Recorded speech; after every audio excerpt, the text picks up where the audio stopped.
Good afternoon. This is All India Radio. I'm Valsa Williams and with me is Abhishek Mukhopadhyay with the Midday News.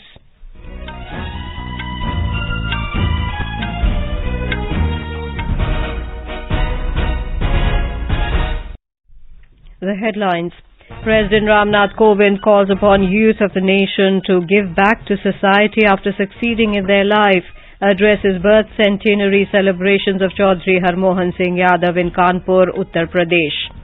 Prime Minister Narendra Modi to lay foundation stone of Noida International Airport in Jewar, Uttar Pradesh tomorrow. Union Road Transport and Highways Minister Nitin Gadkari to lay foundation stones for 25 national highway projects worth 11,721 crore rupees in Jammu this afternoon. Government approves proposals for construction of 3,61,000 houses under Pradhan Mantri Awas Yojana Urban. Centre directs 11 states and 2 UTs to ramp up COVID testing to keep the pandemic in control. Over 118 crore 48 lakh COVID vaccine doses administered so far. Recovery rate stands at 98.33%. India and Asian Development Bank signed $300 million loan to strengthen and improve primary health care in urban areas of 13 states. United States includes Taiwan among the 110 invitees to its upcoming Democracy Summit. India, UK and Japan also invited for the December 9-10 virtual summit.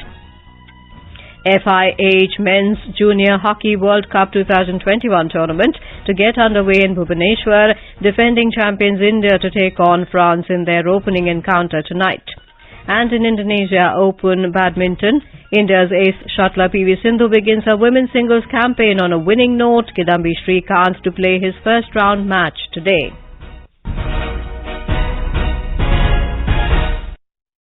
As India created history by administering over 100 crore vaccine doses against COVID-19, All India Radio salutes all the doctors, nurses, other frontline workers and all those who got vaccinated and made this possible. Even though the country has achieved this feat, we caution our listeners that the battle against COVID is not yet over. We appeal to our listeners to get fully vaccinated at the earliest and also help others get vaccinated. Please follow these 3 simple steps. Wear a face mask, maintain 2 gaz ki duri for social distancing and focus on hand and face hygiene. For any COVID-related information and guidance, contact national helpline numbers 011-2397-8046 and 1075 and other news in detail. President Ramnath Kovind today appealed to the youth of the nation that after achieving success in their life, they should give back to the society. He said we should make efforts unitedly to make our nation developed, secure and strong. Addressing the gathering at the birth centenary celebrations of Chaudhry Harmohan Singh Yadav in Kanpur, the President said, क्षेत्र का विकास जितना हो सकता है यहाँ की परंपराओं और यहाँ की अनुकूलताओं के आधार पर बहुत कुछ किया गया, लेकिन जिस श्रृंखला का उल्लेख किया गया उससे मैं आज बहुत प्रभावित हूँ। शिक्षण संस्थाओं का जाल, एक ऐसा जाल बिछा दिया गया और जिसके लिए चौधरी हरमोहन सिंह बहुत हम सबको कई बार कहते थे कि भाई कुछ आपके गांव में हो सके तो हो, ना हो सके, विकास हो या ना हो, लेकिन विकास का जो आधार है वो शिक्षा होती है और शिक्षा यदि बच्चों को मिलेगा तो अपने आप विकास का रास्ता ढूंढ लेंगे। Mr. Kovind said the country is celebrating Azadi Ka Amrit Mahotsav and it is high time that we remember the heroes of the freedom movement. The President said it is our duty to tell fellow countrymen about the unsung heroes of the freedom movement. He said education is the base of development and if someone gets education, he will find ways of development. Mr. Kovind said teachers and youth have played an important role in the development of the country and they will continue to play that role in future as well. Ex-MP Chaudhry Harmohan Singh Yadav was an educationist, social worker, freedom fighter and a Shaurya Chakra awardee for his exemplary bravery during the 84 anti-Sikh riots in Kanpur. The President also met with the family members of late Chaudhry Harmohan Singh Yadav. Talking about the achievements of Uttar Pradesh, the President said the state has achieved a lot in the field of education and Kanpur is leading among other places. शिक्षा के क्षेत्र में उत्तर प्रदेश ने अनेक विशिष्ट उपलब्धियां हासिल की हैं और प्रदेश के शैक्षिक मानचित्र पर कानपुर का एक विशेष स्थान भी है। IIT और NSI जैसे राष्ट्रीय स्तर के संस्थान, 3 विश्वविद्यालय, 3 मेडिकल कॉलेज और सैकड़ों शिक्षा संस्थानों के कारण कानपुर में जितनी अधिक शैक्षिक सुविधाएं मौजूद हैं, देश के प्रति उतनी ही अधिक हम सबकी, विशेषकर कानपुर की जिम्मेदारी भी आ जाती है। The President is in Kanpur city in Uttar Pradesh on a 2-day visit to the city. Mr. Kovind will grace and address the centenary celebrations of Harcourt Butler Technical University HBTU tomorrow. At Harcourt Butler Technical University, the President will release a coffee table book, university history book, postal stamp, special cover and commemorative coin photo of centenary celebration HBTU. The HBTU was named after Sir Spencer Harcourt Butler, Governor of the United Provinces in British India, and is one of the oldest engineering institutes in the country. Prime Minister Narendra Modi will lay the foundation stone of Noida International Airport in Jewar, Uttar Pradesh tomorrow. The development of the airport is in line with the vision of Prime Minister towards boosting connectivity and creating a future-ready aviation sector. A special focus of this grand vision has been on the state of Uttar Pradesh that is witnessing the development of multiple international airports, including the recently inaugurated Kushinagar Airport and the under-construction International Airport at Ayodhya. Uttar Pradesh is poised to become the only state in India to have 5 international airports. The new airport at Jewar will play a crucial role in helping the region attract huge investments, boost rapid industrial growth, and enable reach of local products to national and international markets. This will bring new opportunities for numerous enterprises and also create tremendous employment opportunities. The development of the first phase of the airport has been done with a cost of over 10,000 crore rupees. Spread over more than 1,300 hectares of land, the completed first phase of the airport will have a capacity to serve around 1 crore 20 lakh passengers a year. The airport will be the logistics gateway of northern India. The airport will develop a ground transportation center that will feature a multimodal transit hub, housing metro and high-speed rail stations, taxi, bus services and private parking. This will enable seamless connectivity of the airport with the road, rail and metro. Our correspondent reports that it will be India's first net zero emissions airport. It is earmarked dedicated land to be developed as forest park using trees from the project site. Jewar Airport will be the second international airport to come up in Delhi NCR after Indira Gandhi International Airport. The airport will help decongest the Indira Gandhi International Airport in Delhi. The Jewar Airport is strategically located and will serve the people of cities including Delhi, Noida, Ghaziabad, Aligarh, Agra, Faridabad and neighboring areas. Noida and Delhi will be connected to the airport through hassle-free metro services for passengers. The airport will be a game changer for Uttar Pradesh and it will unleash the potential of Uttar Pradesh to the world and help establish the state on the global logistics map. For the first time, an airport in India has been conceptualized with an integrated multimodal cargo hub with a focus on reducing the total cost and time for logistics. The dedicated cargo terminal will have a capacity of 20 lakh metric tons, which will be expanded to 80 lakh metric tons. With Dipendra Anand Kumar, AIR News, Delhi.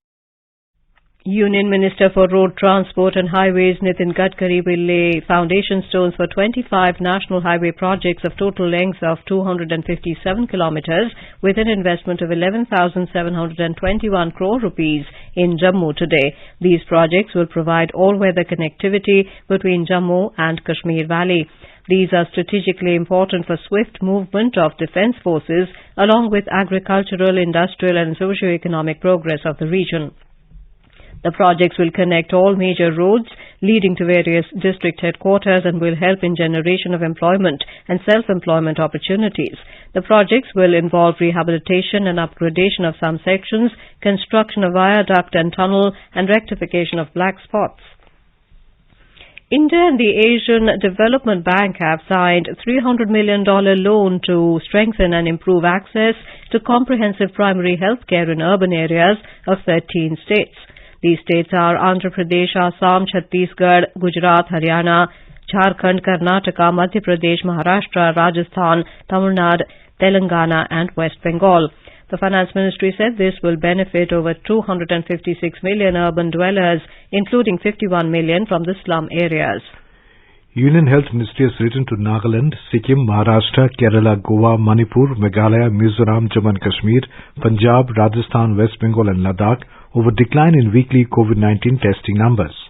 In a letter written to these state governments, Union Health Secretary Rajesh Bhushan has said that it is important that the state maintains high testing given the recent increase in travelling due to various events such as marriages and festive celebrations. Mr. Bhushan cautioned that a decrease in testing would undermine the actual infection spread within the community. He also said with the onset of winter and increased pollution in some states, prevalence of influenza-like illness and respiratory distress symptoms should be closely monitored. He asked the states that tests should be conducted regularly for timely monitoring and clustering of cases for early hotspot identification. Over 118 crore 48 lakh COVID vaccine doses have been administered so far under the nationwide vaccination drive. The recovery rate is currently at 98.33%, which is the highest since March last year. A total of 10,949 recoveries in the last 24 hours has taken the total recoveries to over 3 crore 39 lakh 57,000. Over 63 crore 47 lakh total tests have been conducted across the country so far. The Union Government has said that more than 131 crore 62 lakh COVID vaccine doses have been provided to states and union territories so far. The Health Ministry today said that more than 21 crore 65 lakh unutilized vaccine doses are still available with the states and UTs to be administered. Ahead of the winter session of Parliament, Rajya Sabha Chairman M. Venkaiah Naidu has called a meeting of floor leaders of different political parties on the 28th of this month at his residence in New Delhi. During the meeting, Mr. Naidu will discuss ways to ensure smooth functioning of the upper house during the session. The winter session of Parliament will start on the 29th of November and conclude on the 23rd of December. You are listening to the Midday News on All India Radio. A reminder of the headlines before we move on. President Ramnath Kovind calls upon youth of the nation to give back to society after succeeding in their life, addresses birth centenary celebrations of Chaudhry Harmohan Singh Yadav in Kanpur, Uttar Pradesh. Prime Minister Narendra Modi to lay a foundation stone of Noida International Airport in Jewar, Uttar Pradesh tomorrow. Union Road Transport and Highways Minister Nitin Gadkari to lay foundation stones for 25 national highway projects worth 11,721 crore rupees in Jammu this afternoon. Government approves proposals for construction of 3,61,000 houses under Pradhan Mantri Awas Yojana Urban. Centre directs 11 states and 2 UTs to ramp up COVID testing to keep pandemic in control. Over 118 crore 48 lakh COVID vaccine doses administered so far. Recovery rate stands at 98.33%. India and Asian Development Bank signed $300 million loan to strengthen and improve primary health care in urban areas of 13 states. United States includes Taiwan among the 110 invitees to its upcoming Democracy Summit. India, UK and Japan also invited for the December 9 to 10th virtual summit. FIH Men's Junior Hockey World Cup 2021 tournament to get underway in Bhubaneswar. Defending champions India to take on France in the opening encounter tonight. And in Indonesia Open Badminton, India's ace shuttler PV Sindhu begins a women's singles campaign on a winning note. Kidambi Shrikant to play his first round match today. For quick news updates around the clock, follow us on our Twitter handle at AIR News Alerts. चलो मिलकर एक शुरुआत करें, चलो एक फैसला आज करें, मास्क नहीं तो टोकेंगे, कोरोना को रोकेंगे, चलो एक इरादा करते हैं, चलो खुद से वादा करते हैं, मास्क नहीं तो टोकेंगे, कोरोना को रोकेंगे. Welcome back to the Midday News. The Delhi government has decided to reopen schools, colleges and educational institutes from Monday in the national capital in view of the improved air quality situation. Briefing reporters, Delhi Environment Minister Gopal Rai said the government offices will also reopen from the 29th of November and officials and staff have been advised to use public transport as much as possible to reach their workplaces. Mr. Rai said the ban on trucks from entering Delhi from other states barring essential services has been extended till the 3rd of next month. Maharashtra Health Minister Rajesh Tope has said the state is considering to resume schools for classes 1st to 7th, though a possibility of a third wave cannot be ruled out. Speaking to media today, Mr. Tope said the state is considering reopening of schools from class 1 to 7 and also going ahead with preparations for starting vaccination of children aged 12 to 18 years. The central team led by Union Home Ministry Joint Secretary Rajiv Sharma has owned up its inspection of the flood-affected regions in Tamil Nadu today. They had a debriefing session with the State Chief Minister M.K. Stalin and the ministers and high officials at the Secretariat in Chennai this morning.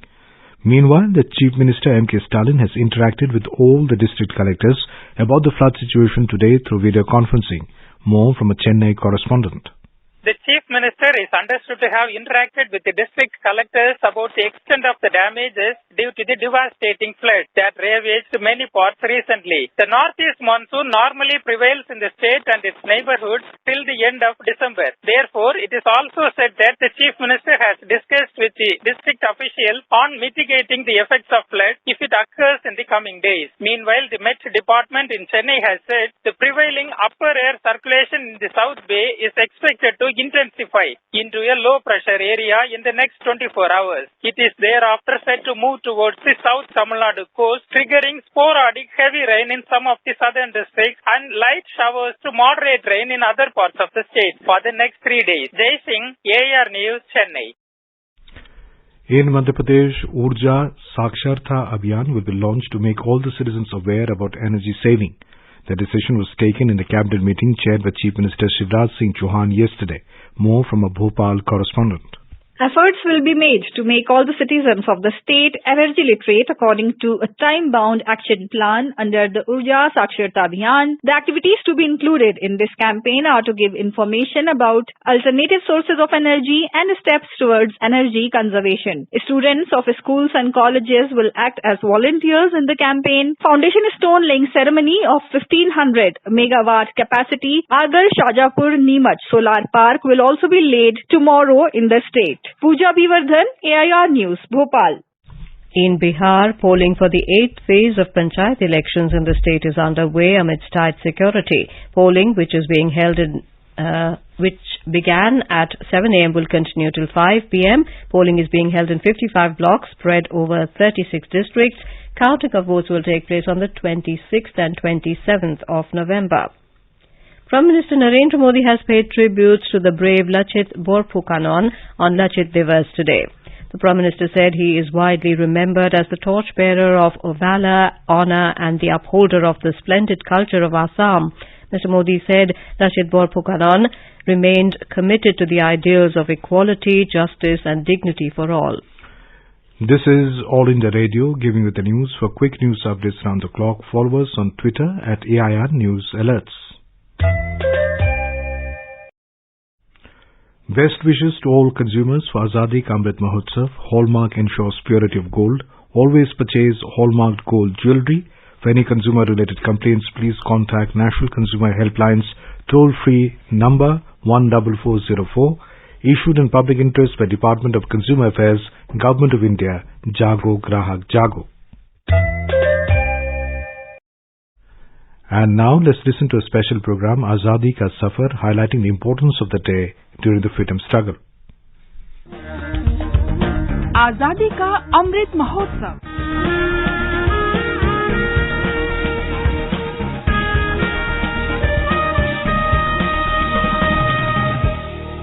Azadi Ka Safar with AIR News. Birth of a nation. India's glorious freedom struggle is one of the greatest struggles the modern world has ever witnessed. AIR News brings you a glimpse of this struggle every day.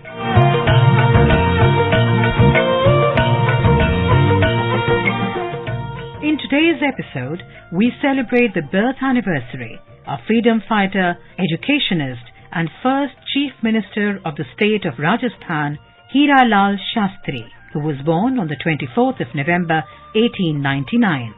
Shastri is known for founding Jeevan Kutir in Banasthali area of Rajasthan and training social workers for rural reconstruction. He also led the freedom movement by reorganizing Jaipur Rajya Praja Mandal.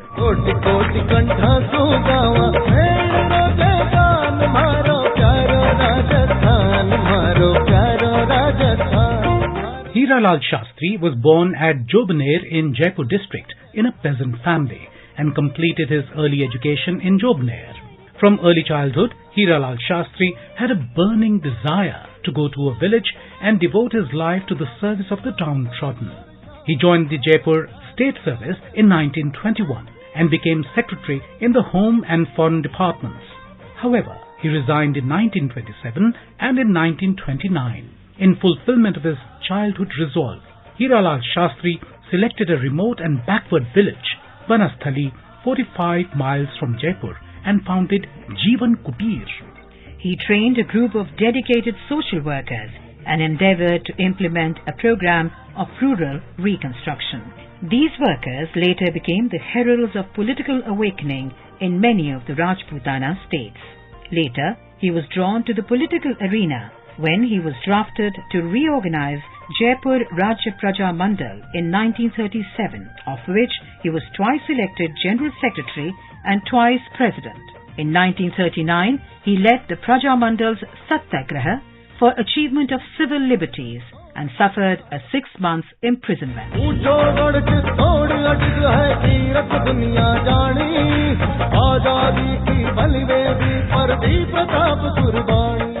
In 1947, Hiralal was appointed General Secretary of the All India States People's Conference.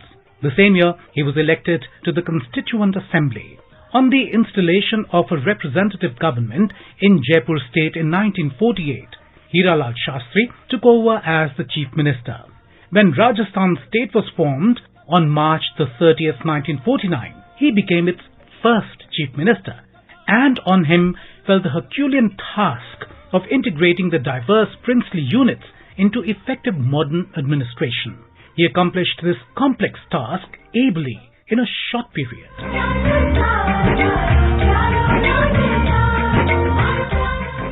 Hiralal Shastri passed away on the 28th of December 1974. Forthright and fearless in his views, an Indian to the core of his heart, a selfless social worker, Hiralal Shastri was a far-sighted and popular leader. Banasthali Vidyapith, founded by him, has today become a premier national institution for women's education. To him goes largely the credit of laying the foundation of a strong, unified and progressive Rajasthan. The Posts and Telegraphs Department brought out a commemorative postage stamp in honor of Pandit Hiralal Shastri in November 1976. We salute this great Indian and his love for his motherland.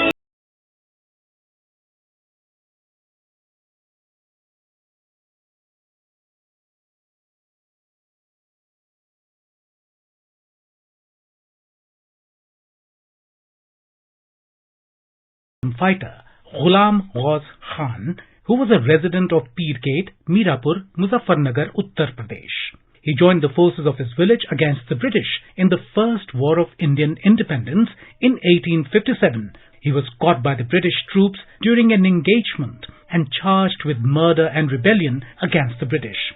He was sentenced to death and hanged in 1858.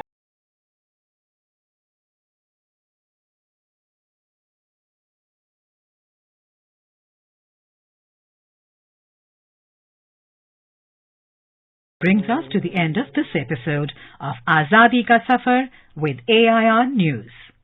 See you in the next episode tomorrow.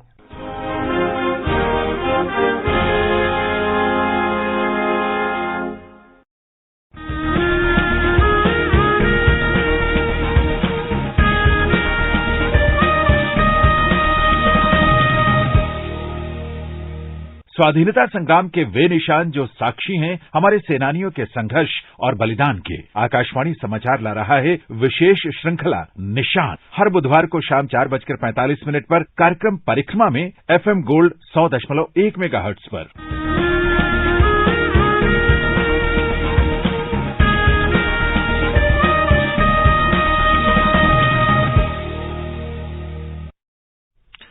In today's episode of Nishan, we will bring the story on Aine War Memorial in Moirang, Manipur. Government has approved the proposals for construction of 3,61,000 houses under Pradhan Mantri Awas Yojana Urban. These houses have been approved in the 56th meeting of the Central Sanctioning and Monitoring Committee held in New Delhi yesterday under the chairmanship of Secretary, Ministry of Housing and Urban Affairs Durga Shankar Mishra. With this, the total number of sanctioned houses under the mission is now 1 crore 14 lakh. Housing and Urban Affairs Ministry said the total investment under the mission is 7,52,000 crore rupees. In the United States, the Biden administration has included Taiwan among the 110 invitees to its upcoming Democracy Summit, the State Department announced last night. The move is intended to show solidarity with a key regional partner, but risks angering China. Taiwan was invited to join nations including India, UK and Japan at the December 9-10 virtual summit. The Biden administration has also invited Poland and the Philippines. NATO ally Turkey has not been invited for the summit. The fourth day of the 52nd IFFI had a colourful start with an interesting array of films screened. Sean Connery, who immortalised the role of James Bond, was remembered through his film The Untouchables. This cult film of revolutionary filmmaker Brian De Palma won the film 4 Academy Awards. Sean Connery was nominated for the Academy Award for Best Supporting Actor. French director and producer Bertrand Tavernier was also paid a special tribute through his film Sunday in the Country.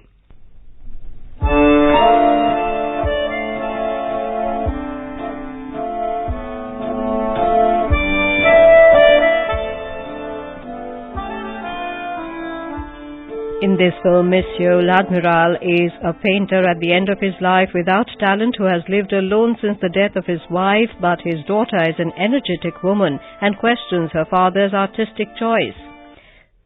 Films reflect the vibrancy and diversity of the country of its origin. Indian films are no exception. Director Praveen Kripakari's Kannada film Tale Danda and director Shankar Sri Kumar's Hindi film Alpha Beta Gamma were also screened today. Indian Panorama entry Garhwali film Sunpat in the non-feature films category was also screened today.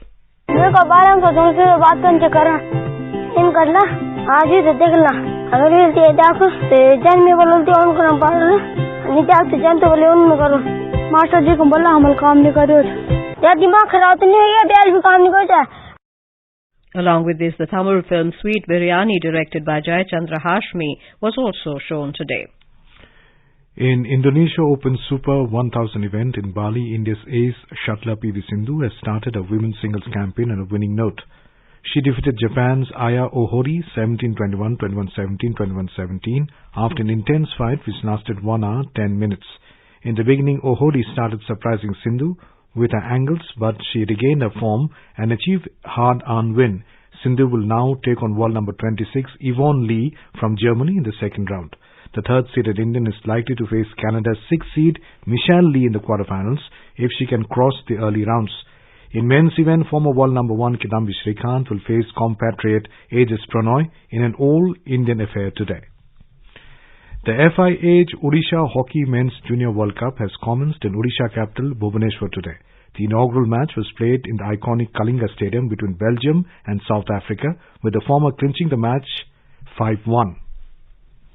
Now let us take a look at the weather update for the day. National capital Delhi expected to have mainly clear sky. Mumbai is likely to have partly cloudy sky with possibility of development of thunder and lightning. Chennai expected to have generally cloudy sky with light rain or drizzle. There will not be much change in temperature as it will vary between 25 and 32 degrees Celsius. Kolkata will have a partly cloudy sky. And now before we end the bulletin, the headlines once again. President Ramnath Kovind calls upon youth of the nation to give back to society after succeeding in their life. Addresses birth centenary celebrations of Chaudhry Harmohan Singh Yadav in Kanpur, Uttar Pradesh. Prime Minister Narendra Modi to lay foundation stone of Noida International Airport in Jewar, Uttar Pradesh tomorrow. Union Road Transport and Highways Minister Nitin Gadkari to lay foundation stones for 25 national highway projects worth 11,721 crore rupees in Jammu this afternoon. Government approves proposals for construction of 3,61,000 houses under Pradhan Mantri Awas Yojana Urban. Centre directs 11 states and 2 UTs to ramp up COVID testing to keep pandemic in control. Over 118 crore 48 lakh COVID vaccine doses administered so far. Recovery rate at 98.33%. India and Asian Development Bank sign $300 million loan to strengthen and improve primary health care in urban areas of 13 states. And with that, we end the midday news.